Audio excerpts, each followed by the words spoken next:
우리말에 이런 이야기가 있습니다. 콩가루 집안이라는 말이 있습니다. 콩가루 집안이 뭘까요?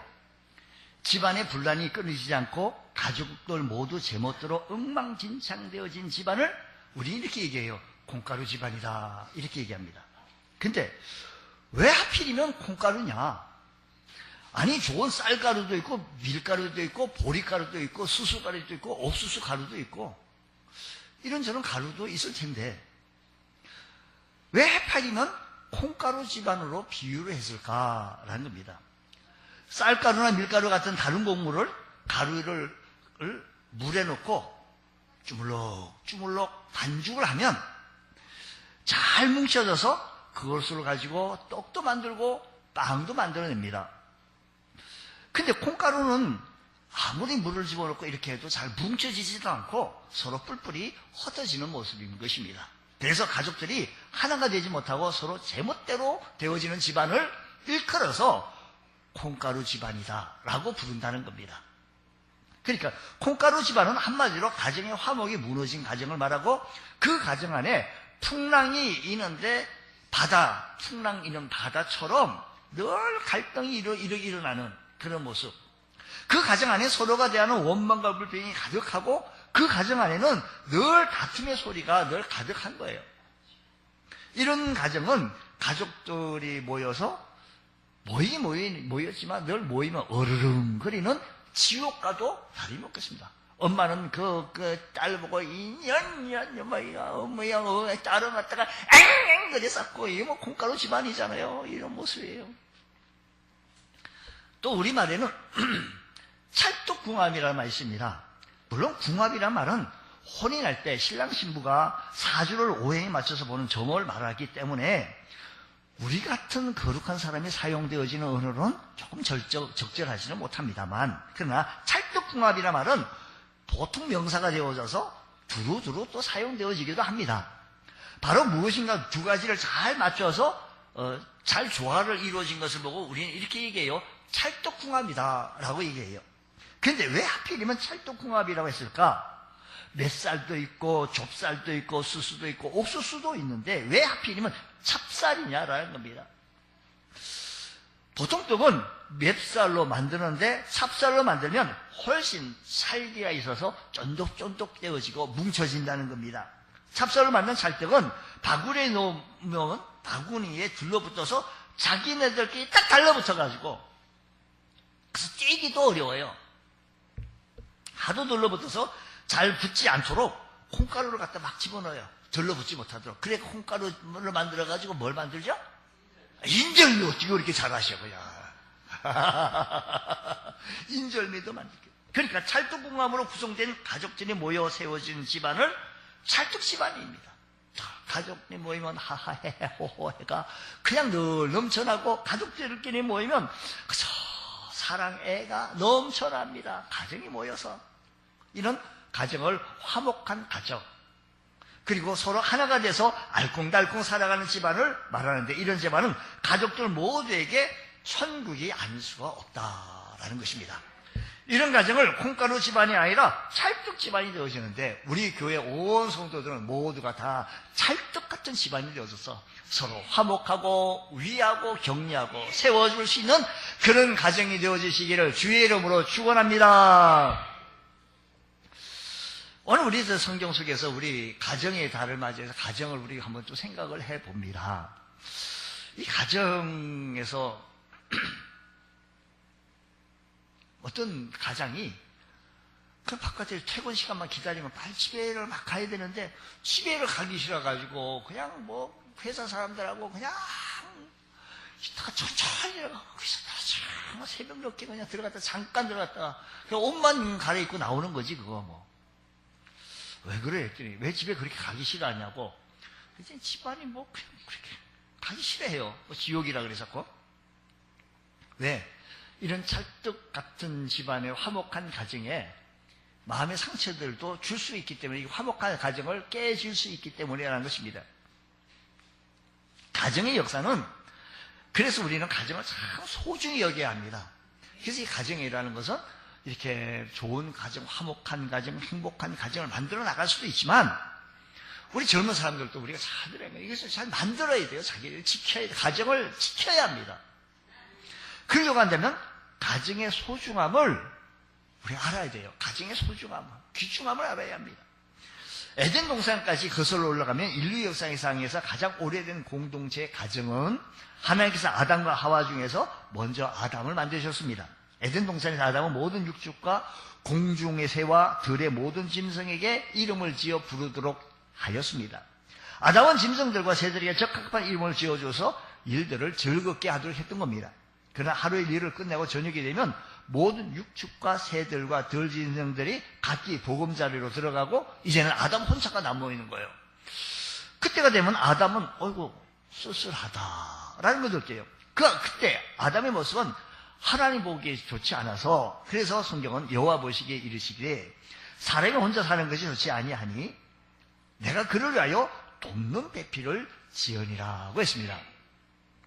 하나님께서 아담을 깊이 잠들게 하시고 그의 갈빗대 하나를 취하시고 살로 채워 대신 세우셨습니다. 그런 다음에 아담에게 취하신 그 갈빗대를 여자를 만드시고 그를 아담에로 이끌어 갔더니 하와를 본 아담은 단번에 말하기를 뭐라고 얘기하냐? 이는 내 뼈 중에 뼈요, 살 중에 살이라. 이것을 남자에게 취하였은즉 여자라 부르리라 하니라고 했습니다. 이와 같은 성경 말씀을 통해서 우리의 가정의 참 귀중한 진리를 알게 되어집니다. 먼저 가정의 창시자는 사람이 아니라 하나님이라는 겁니다. 그러니까 기관이 이 세상에 두 개가 있는데 교회와 가정, 가정과 교회입니다. 가정이 신성하고 소중한 까닭이 바로 여기에 있기에 우리는 가정을 소중히 여기고 가정을 귀중히 여겨야 합니다. 남자가 부모를 떠나 그 아내와 연합하여 둘이 한 몸을 이루는 것이 하나님의 뜻입니다. 하나님께서 가정을 어떤 모습으로 창조하시는가 하니 남자가 부모를 떠나 아내와 합하여 한 몸이 되게 하셨던 것이 창조의 원리인 겁니다. 여기서 합하여라고 하는 이 말은 옛날에 우리 접착제가 악교라는 것을 많이 썼어요. 근데 요즘은 악교라는 것을 많이 쓰는지는 잘 모르겠지만 대신 여러 가지 접착제 본드가 많이 나오지 않았겠어요? 악교 같은 접착제로 두 물건을 접착시켜서 하나가 되게 한다는 뜻인데 서로 다른 두 가지가 철저하게 접합되어져서 하나가 되어지는 바로 이때 합하여라고 하는 사용되어지는 단어이다라는 겁니다. 하나님께서 아담과 하와를 창조하시고 둘을 부부로 하여 최초의 가정을 창조하셨는데 그때 최초의 가정은 마치 악교를 접착시켰던 것처럼 두 사람이 정말 하나가 되어졌다는 것입니다. 그야말로 찰떡 같은 가정입니다. 그러던 것이 저들이 하나님 앞에 죄를 지은 다음에 좀 변하기 시작하는데 창세기 말씀 볼게요. 아담이 이르되 하나님이 주셔서 나와 함께 하신 그 여자 그가 그 나무의 열매를 내게 주므로 내가 먹었나이다. 나는 죄가 없어요. 하나님이 주셔서 만든 그 여자가 내게 이것을 주셨다라는 것입니다. 아담이 하나님 앞에서 자기 잘못을 변명해서 한 말이죠. 하와 때문에 죄를 범하게 되어졌다는 것입니다. 하나였던 가정에 접착된 하나가 되어졌던 가정에 금이가 있기 시작했는데 더 이상 온전한 하나가 될 수 없는 그런 상태였던 것입니다. 그래서 그 가정이 창세기 4장 말씀을 보게 되지만 더 놀라운 것은 아담과 하와에게 두 아들이 또 있었는데 가인과 아벨 두 사람 모두가 하나님 앞에 제사를 드렸습니다. 가인이 하나님 앞에 드렸고 아벨이 하나님 앞에 예배를 드렸는데 하나님께서는 가인의 예배를 받지 않냐고 아벨의 예배를 받으시고 이 모습을 본 가인이 화가 났어. 내 거 왜 안 받으세요 하나님? 그러면서 가만히 있는 아벨을 죽여버립니다. 이것은 최초의 살인사건이에요. 최초의 살인사건.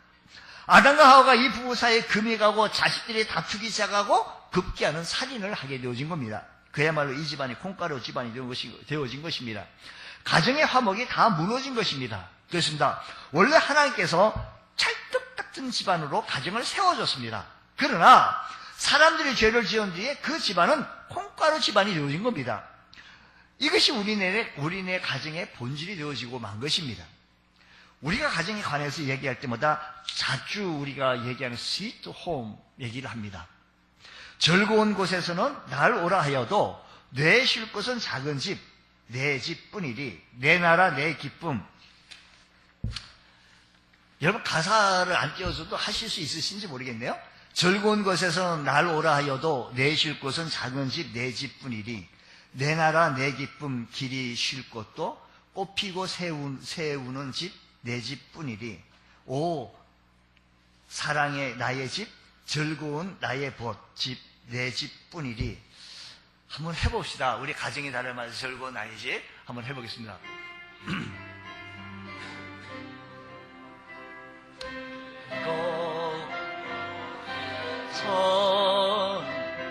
나로라 하여도 내 쉴 곳은 작은 집 내 집뿐이리. 내 나라 내 기쁨 길이 쉴 곳도 꽃피고 새우는 집 내 집뿐이리. 오 사랑 나의 집 즐거운 나의 복 집 내 집뿐이리.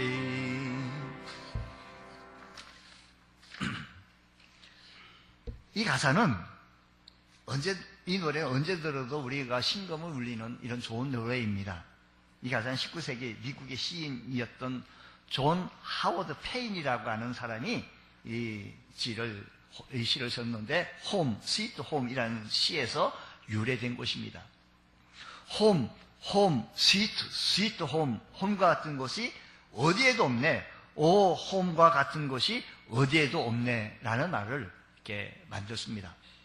시인이 말하는 홈은 단지 그가 어려서 살았던 건물로서의 집이 아닌 어렸을 적에 행복한 추억이 깃들어 있는 사랑의 보금자리로서 집, 곧 부모 형제가 함께 어울려서 오손도손 지냈던 바로 그때 그 집을 말합니다.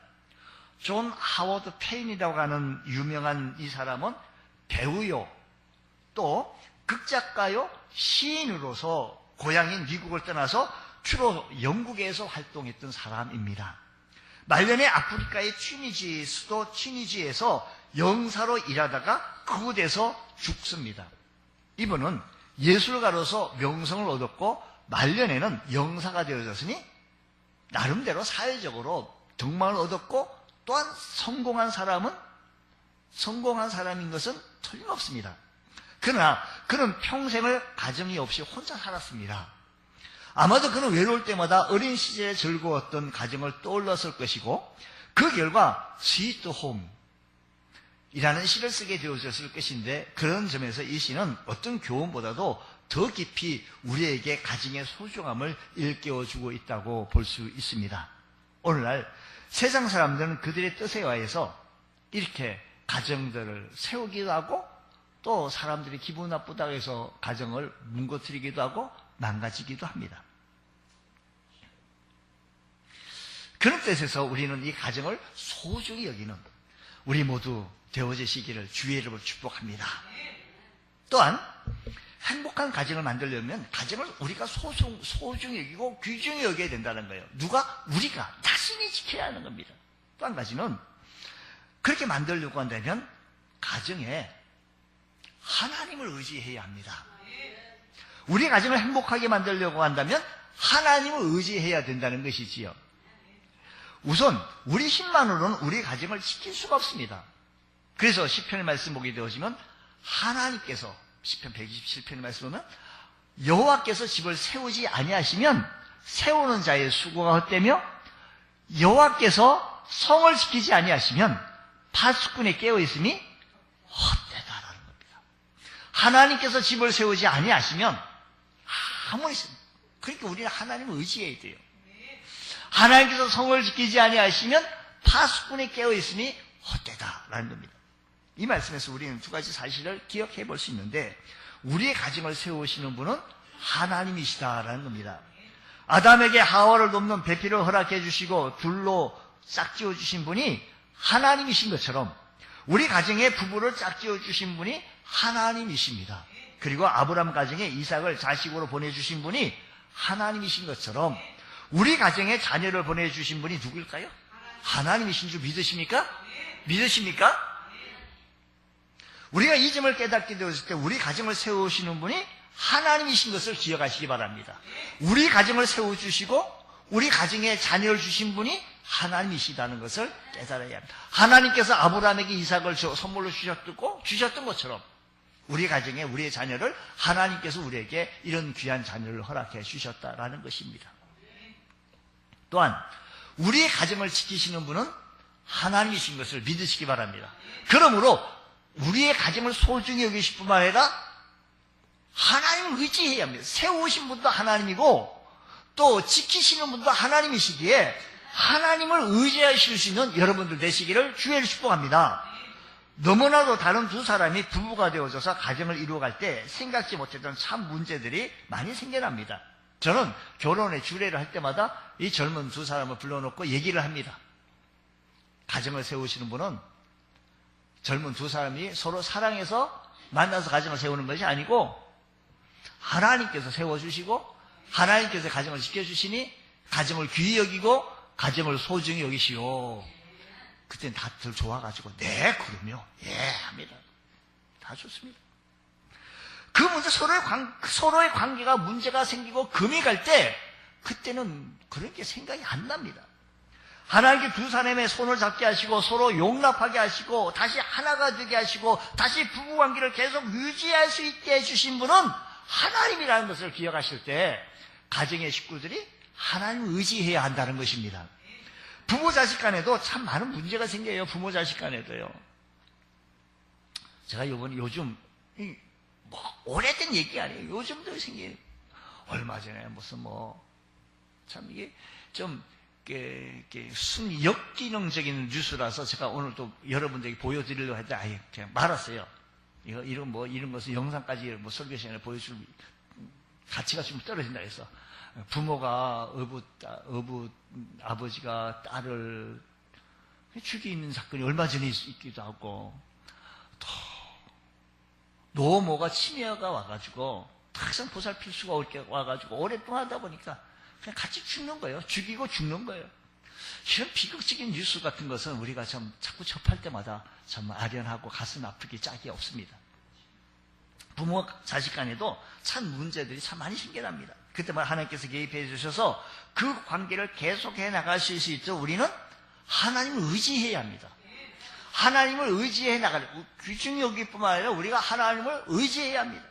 우리가 이 점을 깨닫게 되어질 때 우리의 가정을 지켜주시는 분은 하나님이에요. 그래서 그 하나님을 의지해야 합니다.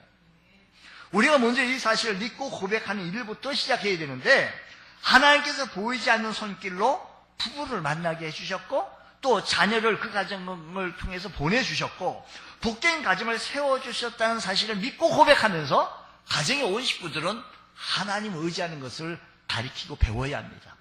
이것을 배우지 못해가지고 의지하는 것을 못하는 거예요.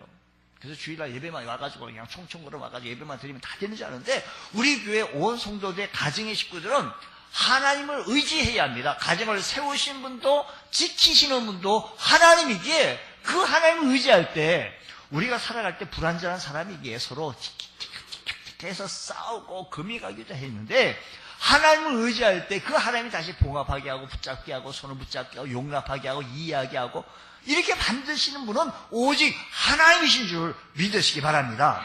그 하나님께서 우리의 가정을 지켜주셔야 되고 그 가정을 세워주셔야 된다는 말씀인 것입니다. 그러므로 나는 의지하는데 너는 왜 안 의지하냐? 의지할 수 있는 길을 알려드리고 가르쳐야 돼요. 방법을 몰라요. 남자는 부인을 사랑하긴 하는데 사랑하는 방법을 잘 몰라요. 여러분, 우리 가정의 식구들이 하나님을 의지하도록 그래 내가 완전한 것 같고 내가 다 잘한 것 같은데 나에게도 많은 문제가 있는 것을 인정하면서 하나님을 의지하는 모습을 우리 모두 배워야 합니다.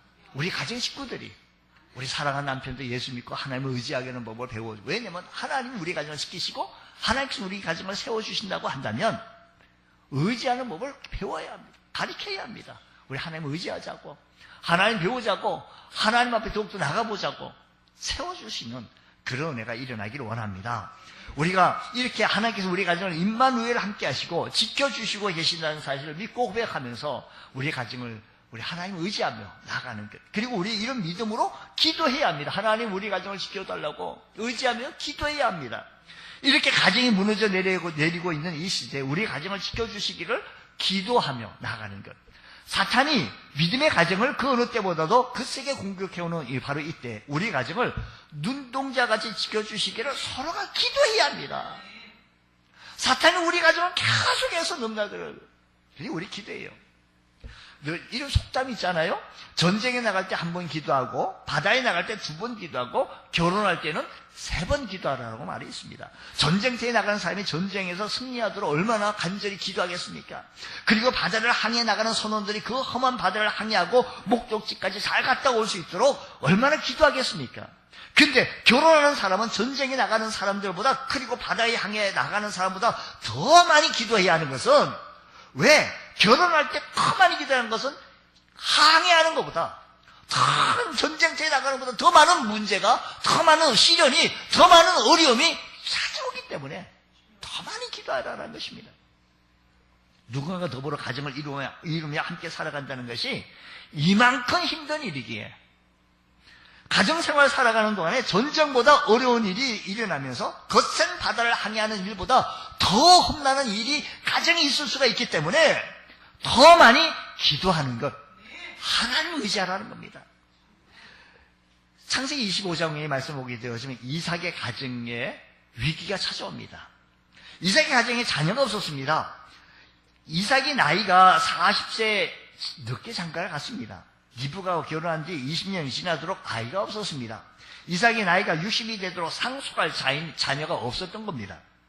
이것은 당시 보통 문제가 아닙니다. 자녀가 없다라고 하면 우리 애기가 없으면 없는 집도 많은데 뭐 괜찮겠죠. 근데 그 당시는요, 자녀가 없다라고 하면 미래가 없다는 것이고 장래가 없다는 것이고 아주 큰 이혼의 사유가 될 뿐만 아니라 다른 여자와 사이에 자식을 얻을 수가 있고 그래서 가정에 갈등의 큰 소용돌이에 휩싸일 수밖에 없는 그런 가정에 문제가 생겼던 것입니다. 창세기 25장 21절 이와 같이 말씀 보면 이삭이 그의 아내가 임신하지 못하므로 그를 위하여 여호와께 못해? 간구하네. 여호와께서 그의 간구를 들으셨으므로 그의 아내 리브가가 임신했다는 겁니다. 그 가정에 문제가 생겼습니다. 그 가정에 어려운 일이 생겼습니다. 그 가정에 어려운 문제가 생겼을 때 이삭이 어떻게 했던 거 아니? 기도했다는 것입니다. 이삭은 가정에 문제가 생겼을 때 하나님 앞에 나아갔던 것입니다. 오늘 우리들의 삶의 현장 속에 우리 가정에 전쟁터보다 바다에 항해하는 그 험난한 항해하는 것보다 더 많은 어려운 일들이 발생될 수가 있다는 사실을 보면서 기도하라는 겁니다. 하나님께서 그 문제를 해결해 주시도록 기도하며 기다려보라는 겁니다. 인간적인 방법으로 해결해 보려고 서두르지 말고 기도하라는 겁니다. 인내하며 기도하며 기다릴 때 그런데 그 문제를 극복하고 그 가정을 꾸려나갈 수 있다는 사실을 기억하시면서 우리의 가정에도 예외는 아닙니다. 이삭의 가정에는 그 당시에는 가장 큰 문제였습니다. 우리네 가정에서도 우리들이 가지고 있는 가장 큰 문제가 있습니다. 가장 큰 문제를 붙잡고 우리는 어떻게 해야 되겠는가 하니? 기도해야 합니다. 하나님이 이 문제를 해결해달라고 하나님께서 우리의 가정을 지키시고 하나님께서 우리의 가정을 세워주신다고 한다면 그 하나님 앞에 우리의 가정을 놓고 기도해요. 우리 신랑이 믿음 생활 좀 덜하네. 내가 볼 때도 그러니 하나님 보실 때 어떨까? 우리 내 아내가 믿음 생활에 완전히 이건 기도도 안 하고 예배도 잘 안 나오고 이러네. 그래서 부부싸움하면 문제가요, 가정에요, 얼마든지 많이 있을 수가 있습니다. 전쟁터에 나가는 것보다 바다에 항해하는 것보다 큰 파도가 있을 수 있어요. 더 많이 기도해야 되고 더 많이 하나님을 의지해야 합니다. 하나님 앞에 나가야 합니다. 그래서 우리의 모든 가정을 우리가 스스로 지켜야 한다는 것입니다. 문제가 생겼는데도 이렇게 저런 이제 하는데도 불구하고 기도하지 않는 모습을 보면 무슨 배짱인지 옆 사람한테 이렇게 하면 근데 무슨 배짱이에요? 한번 해보세요. 예. 우리는 이런 이삭의 태도를 보면서 한 번씩 깨닫는 것은 믿음의 가정에도 문제가 있을 수 있다는 겁니다. 이삭의 가정에도 문제가 있었다는 겁니다. 행복한 가정, 아름다운 가정에도 남모를 모를 이런 문제가 있다, 아픈 문제가 있다는 겁니다. 그러면서 가정을 지켜낼 수 있는 가정의 소중함을 깨닫고 가정을 지켜낼 수 있도록 하나님을 의지하고 나갈 때 하나님께서 은혜를 베풀어 주실 줄로 믿습니다. 우리 가정의 진짜 문제는 돈이 없는 것도 문제가 아닙니다. 부부가 갈등하는 것도 문제가 아닙니다. 자식들이 속을 썩이는 것도 문제가 아닙니다. 봐도 기도가 없는 것이 문제라는 겁니다. 여러분, 기도하는 가정은 흔들리지 않습니다. 기도하는 가정은 결코 무너지지 않습니다. 이런 가정 위기 시대에 우리가 더욱더 힘써서 우리의 가정을 위하여 기도해야 하겠다라는 것입니다. 우리 모두 하나님을 의지하며 기도하실 수 있는 여러분들 되시기를 축복합니다. 남편이 기도하게 만들고, 내가 기도하게 만들고, 우리 아내가 기도하게 만들어야 하고, 남편이 기도하게 만들고, 우리 자식의 가정을 위하여 기도해야 합니다. 그래야 찰떡 같은 가정이 되어진다는 사실을 기억하시기 바랍니다. 이렇게 행복한 가정을 이루려고 한다면 가정을 귀히 여기고 하나님을 의지하며 기도하여야 될 뿐만 아니라 가정에는 구성원이 있습니다. 가정의 구성원은 남편과 아내 그리고 자식입니다. 남편과 아내의 의무가 있습니다. 남편과 아내의 의무는 우리가 가정의 달을 맞이해서 부부주의에 대해서 충분히 말씀을 나눴기에 오늘 이 시간은 우리 요점 정리만 하도록 하겠습니다. 아담이 먼저 지음을 받고 하와는 나중에 아담을 돕는 배필로 지음을 받았기에 우리 서로 돕는 배필로서 함께 일을 해나가야 합니다. 아내의 주신 말씀은 남편은 아내의 머리라고 했습니다. 물론 어떤 공동체이든 간에 위아래 질서가 있습니다. 완전히 수평적인 공동체나 조직은 존재하지 않습니다. 직급은 같더라도 머리 노릇을 하는 사람이 있고 그 질서를 받는 사람이 있는 법입니다. 그러므로 우리 가정에 우리의 남편 되신 여러분은 가정의 머리로서 또 아내에게 주시는 말씀은 몸으로서 그 역할을 잘 감당해라라고 하는 말은 아내로서의 의무, 남편으로서의 의무가 있다라는 것입니다. 그러기에 성경은 아내들이여 자기 남편에게 복종하기를 죽게 하듯 하라고 했습니다. 주님께서 우리에게 다른 말씀하시듯이 남편은 아내에게 사례에 맞는 요구를 해야 하는 것입니다. 그러나 또 어떤 것은 최선이 아니고 차선이지만 남편이 말이기 때문에 들어줄 필요가 있다. 그렇게 남편의 권위를 세워줌으로 가정의 화목으로 돕는 것은 지혜로운 처사가 아닐 수 없다는 것을 기억하시면서 주님, 우리의 남편을 세워주게 하여 주시고 우리 사람도 남자에게 눈에 보이지 않는 벼슬이 있습니다.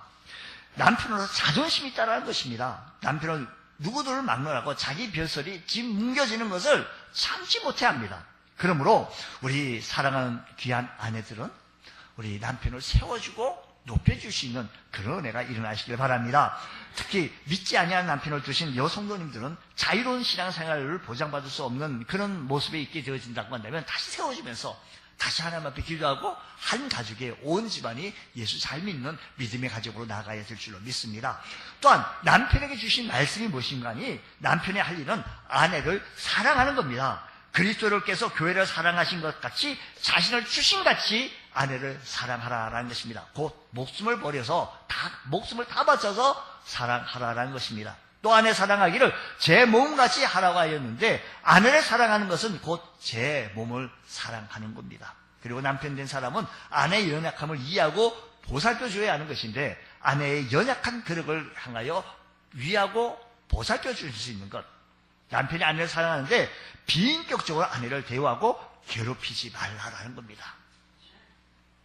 캐나다에 결혼을 앞둔 남녀가 등산을 갔습니다. 깊은 산에서 남자는 텐트를 치고 있고 여자는 계곡으로 내려가서 물을 떠러 내려갔는데 갑자기 여성의 비명소리가 들리는 겁니다. 남자가 텐트를 치고 있다가 그 소리를 듣고 그냥 달려갔습니다. 달려가니까 곰이 나타난 겁니다. 여자를 막 닥치려 갑니다. 남자는 여자를 밀어내치고 곰과 사투를 벌입니다. 그렇게 1시간 동안 남자는 곰과 싸웠고 만신창이 되어졌고 곰은 유유히 사라졌습니다. 남자는 즉각 병으로 후송되어졌지만 곰한테 오서 말하자고 수백 번을 꿰맸습니다. 하지만 불행하게도 불구가 되어져서 휠체어를 타게 되었습니다. 근데 다만 손과 얼굴만 움직이는데 그를 향해 여성의 마음이 애틋합니다. 그러더니 결국 이 여성은 남자와 결혼합니다. 기자들이 이유를 묻습니다. 이 남성은, 이분은 나를 살리기 위해서 온몸을 늦어서 그 용명승 때문에 난 이렇게 살 수가 있었다고. 그를 사랑합니다. 이제 내 차례입니다. 평생 그의 발과 팔이 되어 줄 겁니다. 라고 결혼했습니다. 남편은 가정의 행복을 유지하기 위해서 가정이 울타리가 되어줘야 하고 자기 생명을 나봐요. 아내를 사랑해야 된다는 것입니다.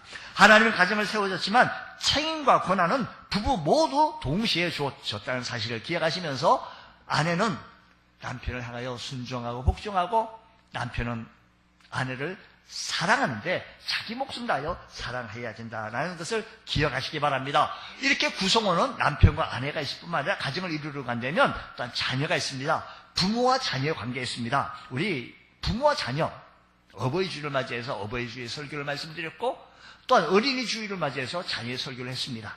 가정의 구성원은 처음에는 남편과 아내로 출발했지만 세월이 지나감에 따라서 자식들이 가족의 일원이 되었습니다. 따라서 부부 사이에 좋지만 부부 사이에 참으로 이 자녀를 선물 주셨습니다. 행복한 가정이 되어지려고 하는데 먼저 자녀들이 부모를 공경해야 합니다.